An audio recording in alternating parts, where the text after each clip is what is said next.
भगवान शंकर ने पुष्ट किया। जब मैं 13 वर्ष का था तो शाम के माताजी से केवल बताया, पिताजी से तो हिम्मत नहीं थी क्योंकि बहुत कठोर स्वभाव के थे, तो उनसे डर लगता था बात करने में। माताजी से कहा कि माताजी हम कल बाबा जी बन जाएंगे। बाबा उन्होंने विनोद समझा, हमारी बात बन गई क्योंकि उन्होंने विनोद समझा। अगर सीरियस समझती तो रो देती या कुछ हमको आदेश करती, और उन्होंने विनोद समझा तो ध्यान ही नहीं दिया। भगवान ने हमारी बात बना दी। सब सो रहे थे, उठे, पिताजी को मानसिक प्रणाम किया, सैया पर थे, माताजी को प्रणाम किया, भाई बहनों को, और एक छोटी सी गीता, चटाई और वो एक लोटा, क्योंकि गायत्री यज्ञोपवीत हो जाता है ना, तो गायत्री के लिए उतना लेकर बस वो घर से भागे। पैजामा कुर्ता या ऐसा पैंट शर्ट, हाफ पैंट या शर्ट या पैजामा कुर्ता क्या था मुझे ध्यान नहीं है उस समय, मतलब गृहस्थी वेश में ही भागे। और चलने के बाद थक गए तो एक शंकर जी का मंदिर आता है नंदेश्वर, सरसौल ब्लॉक में नंदेश्वर महादेव, वहाँ जंगल में जाकर के रुके। अब जब 12 बजे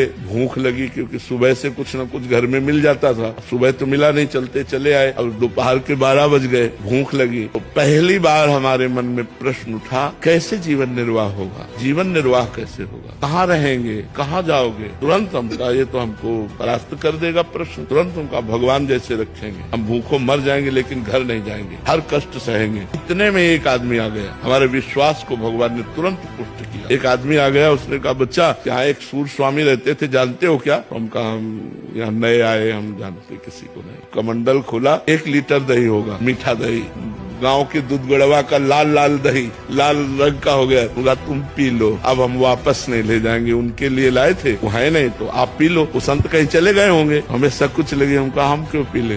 बोले नहीं पी लो, महादेव जी की ऐसी इच्छा है। उसी लोटे में डाल के 3-4 लोटा निकला, छोटा लोटा था। जब वो गए तो 1 लीटर दही में खूब छक गए ना, और जो ही गए से शंकर जी के ऐसे पिंडी को पकड़ के खूब रोए। हमें विश्वास हो गया कि हमारे जीवन का आप पार करेंगे, आप स्वीकार करें।